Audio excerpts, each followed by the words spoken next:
Béni soit Dieu le Père de notre Seigneur Jésus-Christ pour cette nouvelle vidéo. Les conviés aux noces de l'agneau. Vraiment, c'est un privilège de pouvoir me présenter à nouveau à vous en ce jour.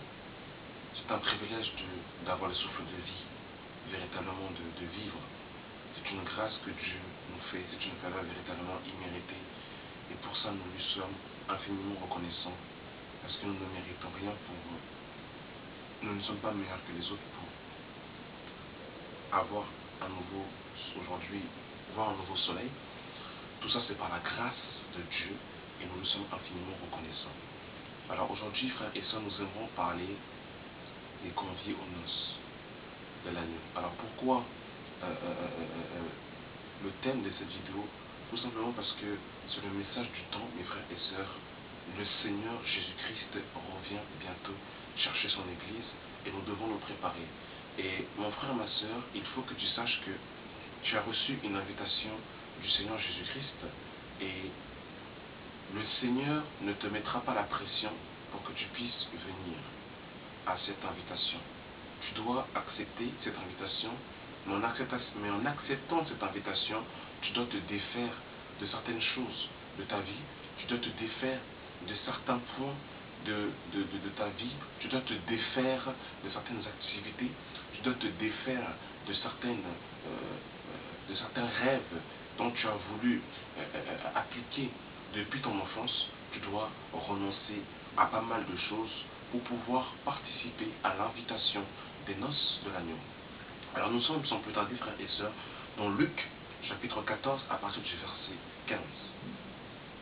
Un de ceux qui étaient à table, après avoir entendu ces paroles, dit à Jésus: Heureux celui qui prendra son repas dans le royaume de Dieu.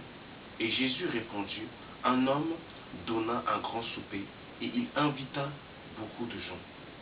À l'heure du souper, il envoya son serviteur dire aux conviés: Venez, car tout est déjà prêt. Mais tous, unanimement, se mirent à s'excuser. Le premier lui dit: J'ai acheté un champ et je suis obligé d'aller le voir. Excuse-moi, je te prie. Un autre dit: J'ai acheté 5 paires de bœufs et je vais les essayer. Excuse-moi, je te prie.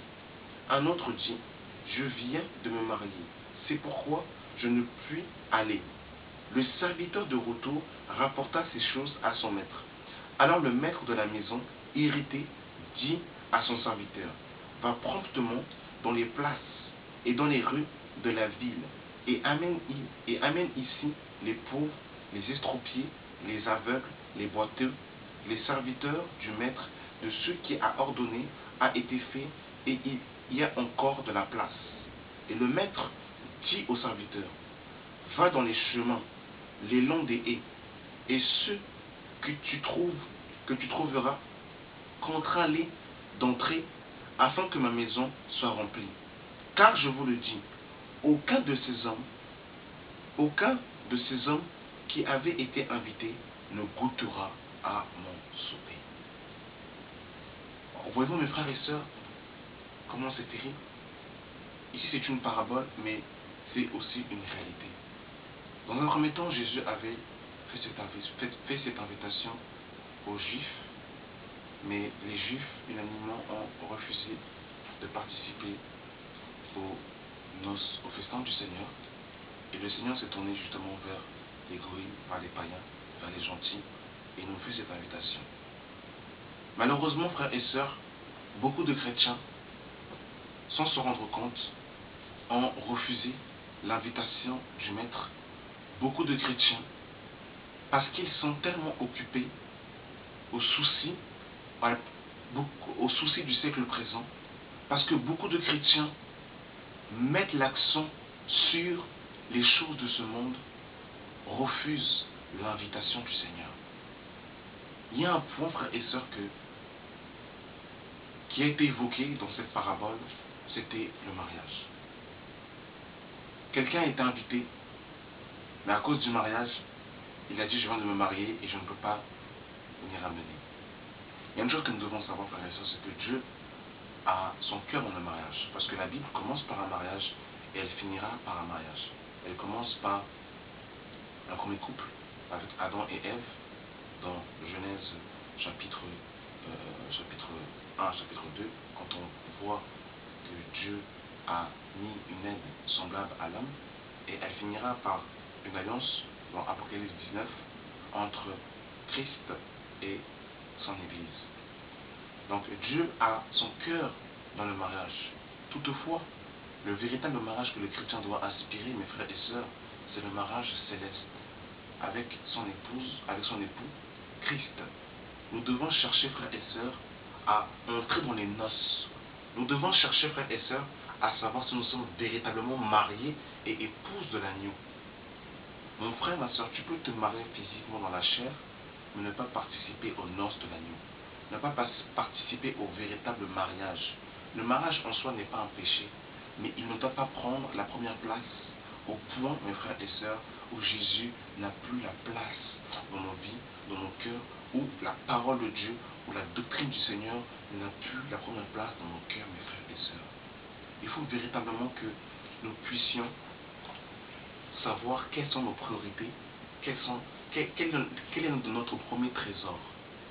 Est-ce que Jésus-Christ occupe la première place dans notre cœur? Est-ce que Jésus-Christ est-il le véritable trésor de notre cœur? Il faut que nous puissions nous poser justement les bonnes questions. Vous savez, les chrétiens, quand ils n'étaient pas encore convertis, ils avaient dans leur cœur des aspirations, des motivations. D'autres voulaient devenir cadres, d'autres voulaient régner dans ce monde, d'autres voulaient devenir chefs d'entreprise. Et quand Dieu les a appelés, Dieu leur a fait comprendre que certains points, en fait, il y avait certains points qui n'étaient pas compatibles avec la parole. Et il fallait faire un choix. Et beaucoup, à cause de leurs ambitions personnelles, sont dans la compromission et dans le mélange. Ils ont justement voulu servir Dieu et en même temps vouloir être un roi dans ce monde, vouloir régner dans ce monde. Ça ne veut pas dire que être chef d'entreprise, on ne peut pas être chrétien et être chef d'entreprise. Mais quelles sont les motivations de notre cœur? Où sommes-nous prêts à aller pour pouvoir réaliser nos rêves?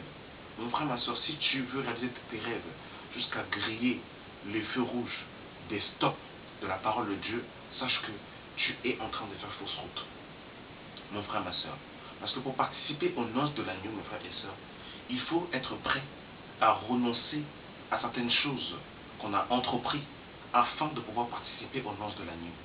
Il faut que aucune chose de ce monde, qui ici-bas, puisse être un frein pour l'éternité, pour le salut éternel, mes frères et sœurs. Il faut véritablement que nous puissions nous poser les bonnes questions. Est-ce que mon travail peut-il être un obstacle pour mon salut? Est-ce que mon ministère peut être un obstacle pour mon salut? Pourquoi que je parle de ministère? Tout chrétien est appelé au ministère, parce que le ministère c'est service, il n'y a pas que les ministères d'autorité. Être hospitalier, ouvrir sa maison c'est un ministère, c'est un service d'ouvrir sa maison, d'être hospitalier. Mais ce que je veux dire par là c'est que, est-ce que je ne mets pas mon ministère avant ma relation avec Dieu? Et si mon ministère est avant ma relation avec Dieu, mes frères et sœurs, je peux rater le ciel à cause de ça. Si mon travail prend une place tellement prépondérante au point où je n'ai pas le temps devant ma famille, au point où je n'ai pas le temps d'être en communion fraternelle avec mes frères et sœurs, il y a un problème. Et si c'est tout ça qu'il faut se poser des questions, mes frères et sœurs, est-ce que nous sommes prêts à abandonner nos richesses, notre moi, nos choses, notre cœur? Est-ce que nous sommes prêts à les renoncer pour suivre Jésus, mes frères et sœurs? Vous savez, dans Luc 18, il va y avoir un homme justement, un homme riche, qui voudra suivre le Seigneur. Et le Seigneur va lui dire, il te manque une chose, dont tout est bien, et suis-moi. Et cet homme était attristé parce qu'il était riche, et il n'avait pas justement cette capacité de suivre Jésus. Il était triste et il s'en est allé. Et aujourd'hui, justement, cette richesse n'est pas spécifiquement l'argent. Parce que la parole de Dieu nous dira dans Matthieu 6 que là où sera ton trésor, là aussi sera ton cœur. Vous, mes frères et sœurs, malheureusement, des fois, nous avons dans notre cœur des trésors qui nous empêchent de servir Dieu, qui nous empêchent de suivre Dieu, et qui nous empêchent de suivre justement et de répondre à l'invitation aux noces de l'agneau. Mon frère, ma soeur, tu peux rencontrer une personne qui n'est pas bonne pour toi. Le Seigneur te dit que cet homme, cette femme n'est pas bonne pour toi. Et si tu la suis, elle peut t'empêcher et elle peut justement t'empêcher de participer aux noces de l'agneau. Tu dois faire un choix, mon frère, ma soeur. Il y a des métiers que, en tant que chrétien, on ne peut pas faire. Tu étais païen dans le monde et tu avais cette facilité de pouvoir chanter et tu veux justement être une star dans le Seigneur, ben, c'est pas possible, c'est pas compatible. Parce qu'il n'y a qu'une seule star en fait dans la foi, c'est notre Seigneur Jésus-Christ. Et on ne peut pas justement vouloir être avant. En fait, en gros, quand on est chrétien, on veut que les yeux soient braqués sur la personne de Jésus-Christ. On ne veut pas être une gloire, on ne veut pas être une star. Mes frères et sœurs, il y a des choses qu'il faut renoncer pour participer aux noces de l'agneau. Il faut se poser les bonnes questions. Quelle est notre priorité? Qu'est-ce que nous voulons, mes frères et sœurs? Donc, l'invitation est lancée, mes frères et sœurs. L'invitation de notre Seigneur Jésus-Christ par rapport aux noces de l'agneau. Et plusieurs, mes frères et sœurs, n'y participeront pas et ne seront pas invités parce qu'ils sont tellement occupés aux choses d'ici-bas. Ils sont tellement occupés à réussir leur vie terrestre. Ils sont tellement occupés à être dans le succès, à être dans la réussite, que beaucoup, sans se rendre compte, refusent l'invitation aux noces de l'agneau. Et comme ils refusent, mes frères et sœurs, ils ne pourront pas être enlevés. Voilà pourquoi, mes frères et sœurs, véritablement, posons-nous les bonnes questions. Quelles sont nos priorités dans le Seigneur? Quelles sont nos priorités? Posons-nous les bonnes questions, mes frères et sœurs. On le promet.